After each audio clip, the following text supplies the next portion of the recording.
Não estamos aqui para julgar, culpar nada em ninguém, nossos pais, nossos avós, não, porque eles também vieram de uma cultura muito sofrida, com uma educação muito sofrida, por muita cobrança, muita exigência, por muitas dificuldades. E eles mostraram isso para nós também.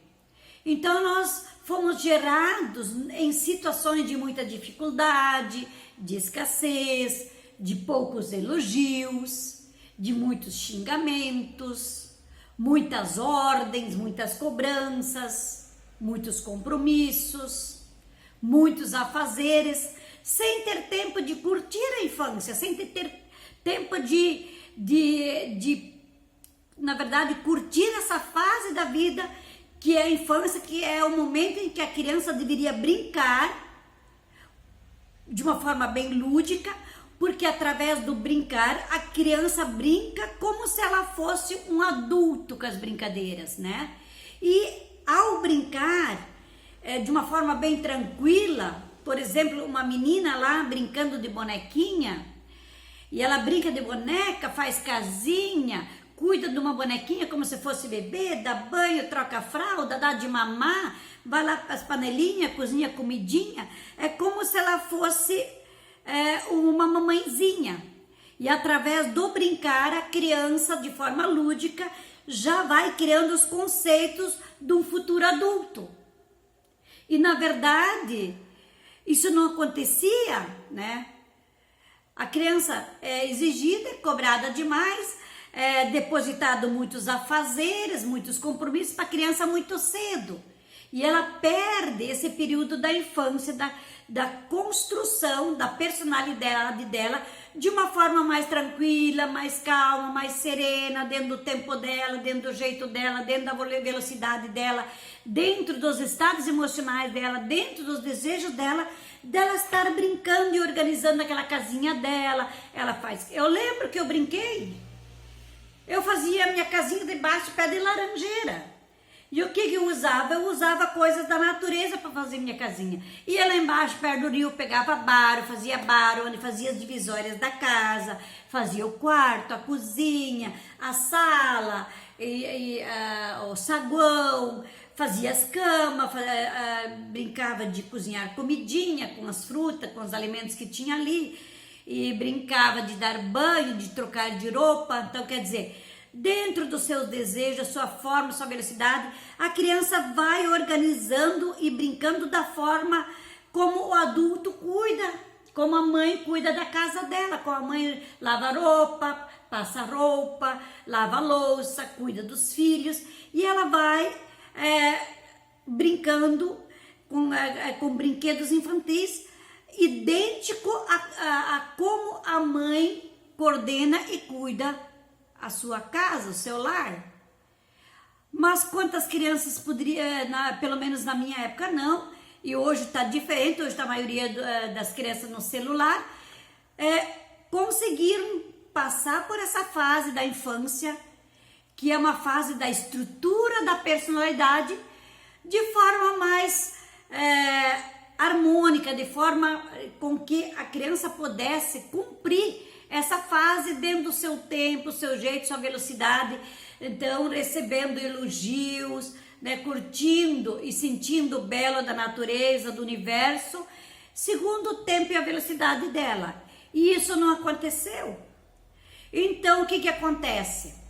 Então, a nossa estrutura da nossa personalidade, ela foi orientada mais para o lado, né, de sofrimento, de cobranças, de exigências, de xingamentos e tudo mais, e não de elogios, de reconhecimento, de afeto, de carinho, de atenção e tudo mais, como seria o mais correto.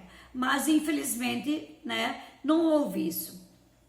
E mesmo que durante a vida, desde o ventre materno, desde a vida intrauterina, na primeira infância e na adolescência, mesmo que você tenha experienciado necessidades não satisfeitas, porque assim, mesmo na adolescência, quantas vezes você queria ir para um evento, encontrar amigas, sair para curtir tua vida, no teu tempo, no teu momento, no teu desejo. Quantas vezes você conseguiu fazer isso? Era necessário cumprir ordens, dentro do tempo, do desejo e do discernimento e da vontade dos pais. Não que seja esperado, mas os pais poderiam observar, dialogar, comunicar, sentir e perceber um pouco mais a necessidade, né, que o ser humano necessita para estruturar uma personalidade melhor. Então, você tem experiências e necessidades não satisfeitas, como, por exemplo, privações de carinho, traumas, medos, repressões, superproteção, que também é extremamente negativo, mimar, bajular, superproteger, dar tudo, extremamente negativo, humilhações, exigências demais, perdas, frustrações, injustiças e tantas situações, né, que a gente poderia estar citando. Tudo isso, né, pode ser recuperado e harmonizado no subconsciente nosso, porque isso está gravado na nossa mente subconsciente, através do consciente, com técnicas de hipnose, técnica de PNL, de programação neurolinguística, através de meditação, de relaxamento, de yoga, de respiração consciente. Então, a boa notícia é que bom que nós temos mecanismos e que nós podemos se reconstituir, nós podemos reprogramar a nossa mente de novo. E isso é maravilhoso. Então, quer dizer, existe um jeito de melhorar a nossa vida. E nós podemos melhorar a nossa vida. E esse é o trabalho dos terapeutas holísticos. A gente estuda toda a estrutura de uma personalidade. Holístico quer dizer holo, o todo, né? O ser humano como um todo holístico. Então a gente trabalha como um todo o quê? O corpo físico, o corpo mental, o corpo esotérico, o corpo espiritual, extrasensorial, enfim, tudo. Então a gente trabalha o ser humano como um todo e usamos as mais diversas técnicas e caminhos para harmonizar. Ok, continuando então, a natureza ela é perfeita.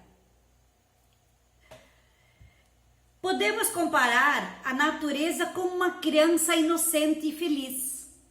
Olha que lindo isso. Podemos comparar a natureza como uma criança inocente e feliz. Por quê? Porque a natureza é perfeita. Tá tudo muito certo, tudo muito perfeitinho, perfeitinho. E às vezes a gente não enxerga, porque a gente não para observar que tá tudo no seu devido lugar, do jeito que é para ser. Mesmo com todos os acontecimentos negativos no universo, a natureza humana continua perfeita, o universo continua perfeito, tudo está perfeito.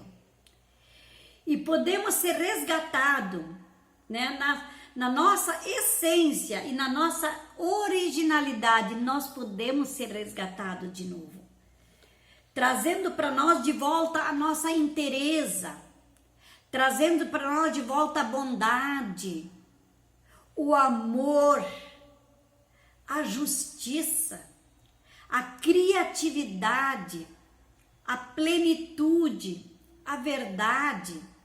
Podemos trazer tudo isso de volta de novo, graças a Deus.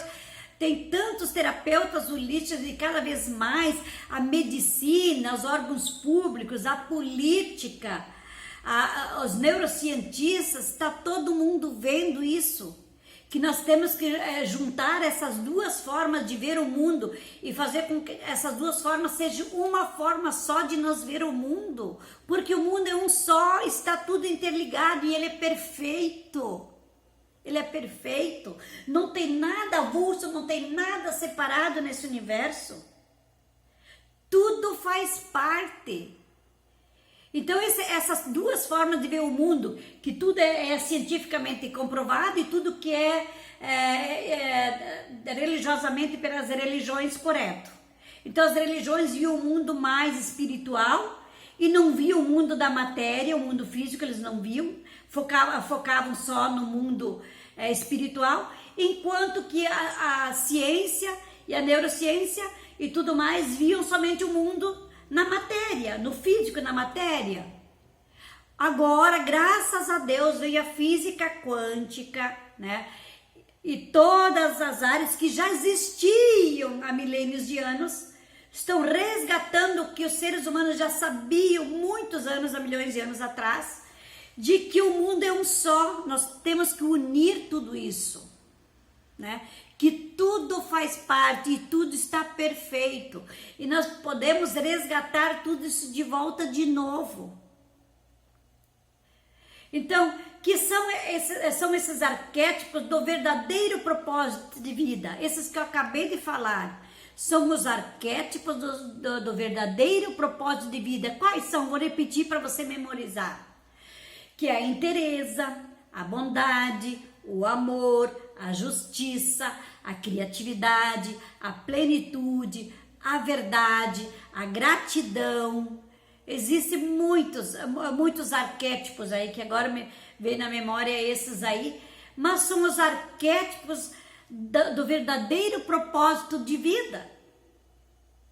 E é isso que nós trabalhamos para resgatar de novo. O ser humano, ele pode ser percebido, né, na criança que existe em nosso interior. E cada um de nós tem uma criança interior, uma criancinha interior. Então existe uma criança interior em cada ser humano. E essa criança interior, ela deve ser resgatada na sua forma de ser e viver. Quantas vezes eu te pergunto, quantas vezes você já te pegou meditando, imaginando de que você gostaria de ter vivido sua vida de forma diferente? Quantas vezes?